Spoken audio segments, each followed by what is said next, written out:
સુરતના ઉપરવાસમાં ભારે પડી રહેલા વરસાદને પગલે ખાડીઓ ઓવરફ્લો થઈ। સુરતના બમરોલી વિસ્તારોમાં ખાડી ઓવરફ્લો થઈ। ખાડી ઓવરફ્લો થતા રોડ રસ્તા પર પાણી ફરી વળ્યા છે। ખાડીના જળસ્તરમાં વધારો થતા ખાડી ઓવરફ્લો થઈ છે। તો ખાડી ઓવરફ્લો થતા જ્યાં જુઓ ત્યાં વરસાદી પાણી ભરાયેલા જોવા મળ્યા છે। આસપાસના લોકોને અવરજવર કરવામાં મુશ્કેલી પડી રહી છે। અડધા જેટલા વાહનો તો પાણીમાં ગરકાવ થઈ ગયા છે, જેના દ્રશ્યો સામે આવ્યા। ખાડી ઓવરફ્લો થતા રસ્તા પર પાણી ફરી વળ્યા છે। સુરતના આ દ્રશ્યો સામે આવ્યા। ઉપરવાસમાં ભારે પડી રહેલા વરસાદને કારણે આ ખાડી ઓવરફ્લો થઈ છે। બમરોલી વિસ્તારમાં ખાડી ઓવરફ્લો થઈ, જ્યાં જુઓ ત્યાં પાણી ભરાયેલા જોવા મળ્યા છે। ઉપરવાસમાં પડી રહેલા ભારે વરસાદને કારણે આ સ્થિતિ સર્જાઈ છે। બમરોલી વિસ્તારોમાં ખાડી ઓવરફ્લો થઈ।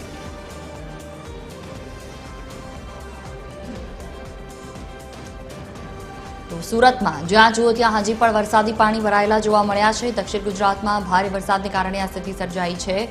લોકોને હાલાકી પડી રહી છે। બમરોલી વિસ્તારમાં ખાડી ઓવરફ્લો થઈ અને ખાડી ઓવરફ્લો થતા રસ્તા પર પાણી ફરી વળ્યા છે। ઉપરવાસમાં ભારે પડી રહેલા વરસાદને પગલે ખાડીઓ ઓવરફ્લો થઈ છે।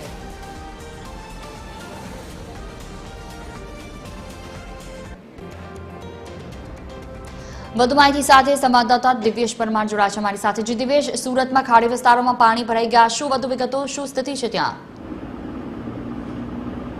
બિલકુલ જોઈએ જે પ્રકારે સુરત શહેરના ઉપરવાસ અને સુરત શહેરમાં સતત પડી રહેલા વરસાદને કારણે ખાડીઓ ઓવરફ્લો થઈ છે અને અત્યારે જોઈ શકાય છે ખાડીઓ પોતાની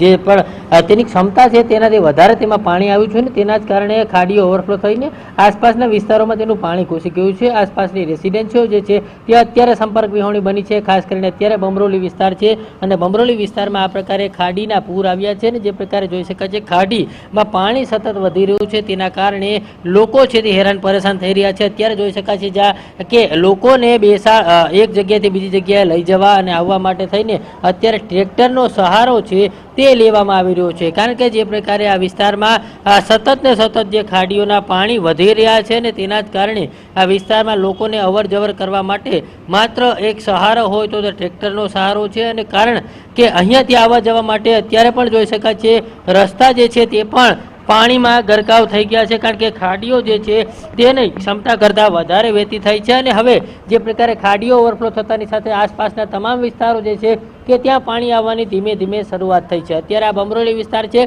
કે જ્યાં આસપાસની રેસિડેન્સીઓ પણ સંપર્ક વિહોણી બની ગઈ છે અને તેમાં પણ જવા આવવા માટે થઈને હવે ટ્રેક્ટર સહિતની જે વસ્તુઓ છે તેનો સહારો લેવો પડી રહ્યો છે, કારણ કે સોસાયટીની અંદરથી બહાર નીકળવા માટેનો મુખ્ય માર્ગ અત્યારે હાલ પાણીમાં ગરકાવ થઈ ગયો છે ને ખાડી પૂર આવતાની સાથે જે પ્રકારે વાહનો જે છે તે અંદર જઈ શકતા નથી।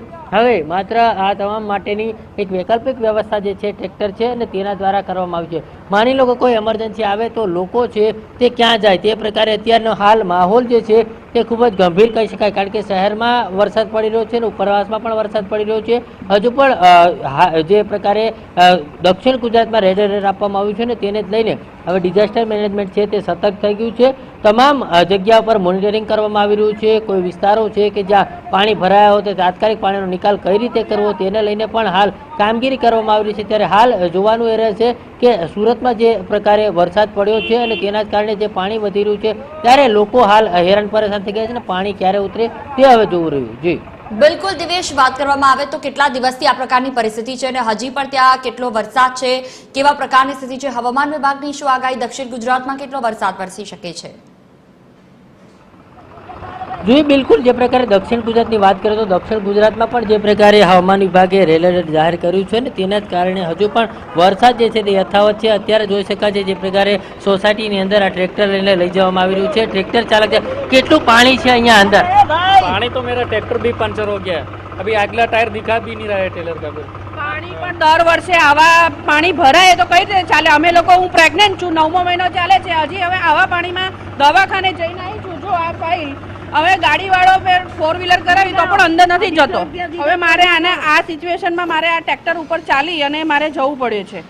તો આ કઈ રીતે ચાલે? આ સિચ્યુએશન કઈ રીતે ચાલે?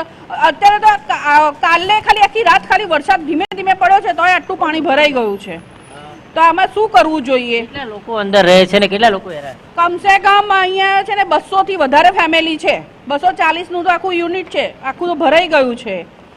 બિલ્ડરને ખરેખર આ બિલ્ડરને એના ઉપર છે ને એ કરવું જ જોઈએ. અને એસએમસી વાળા વારે વારે અહીંયા રોડ બનાવીને જાય છે. કાલે રોડ બનાવીને ગયા છે, પણ એક દિવસમાં કાલે રોડ બનાવ્યો હોય તો આજે તો પછી ધોવાઈ જ જવાનો ને. ખાડા પડી ગયા છે. એ લોકો ઉનાળામાં અને ઠંડીમાં કોઈ કામકાજ નથી કરતા. 8 મહિના એમને એમ જાય છે. અને વરસાદમાં જ્યારે આવે ત્યારે 2-4 વાર બોલાવીએ એટલે કપચી નાખી જાય. પણ સારી રીતે હું રોડ ઊંચો લઈ લીધો હોય તો આટલી પ્રોબ્લેમ તો ના જ થાય ને એમ. બિલકુલ જે પ્રકારે અત્યારે આ હાલત છે સ્થાનિકોની જવા આવવા માટે વૈકલ્પિક વ્યવસ્થા ટ્રેક્ટર રાખવામાં આવી છે. પ્રેગ્નેન્ટ મહિલા હતી, તે હોસ્પિટલે ગઈ હતી. હવે જે પ્રકારે જવા આવવા માટે માત્ર ને માત્ર આ ટ્રેક્ટર સહારો છે. કારણ કે જે પ્રકારે જો તેમની આ પ્રકારની કોઈ એમરજન્સી આવે તો તે એમરજન્સીમાં કઈ રીતે બહાર નીકળે તે એક મોટો પ્રશ્ન છે. ત્યારે હાલમાં જે પ્રકારે આ મહિલા છે તે પ્રેગ્નેન્ટ હતી અને તે પણ અત્યારે હોસ્પિટલથી ઘરે જઈ રહ્યા છે, પરંતુ તેમને પણ લેવા માટે આ ટ્રેક્ટર રાખવું પડ્યું છે. એટલે અત્યારે આ ગંભીરતા જોઈ શકાય છે આસપાસના વિસ્તારોમાં કે જે પ્રકારે સુરત મહાનગરપાલિકાની જે કામગીરી થવી જોઈએ યોગ્ય કામગીરી નથી થઈ અને તેના પ્રત્યે લોકો અત્યારે ભારોભાર રોષ છે તે વ્યક્ત કરી રહ્યા છે. ત્યારે આ પ્રેગ્નેન્ટ મહિલા છે, અન્ય બીમાર લોકો હોય તો તેને લઈ જવા અને આવવા માટે માત્ર એક વ્યવસ્થા છે ટ્રેક્ટર. ત્યારે હેરાન પરેશાન થઈ ગયા છે અત્યારે સુરતીઓ, અને જાય તો કહા જાય તે પ્રકારનો ઘાટ અત્યારે સર્જાયો છે. બિલકુલ, તમામ જાણકારી બદલ આભાર.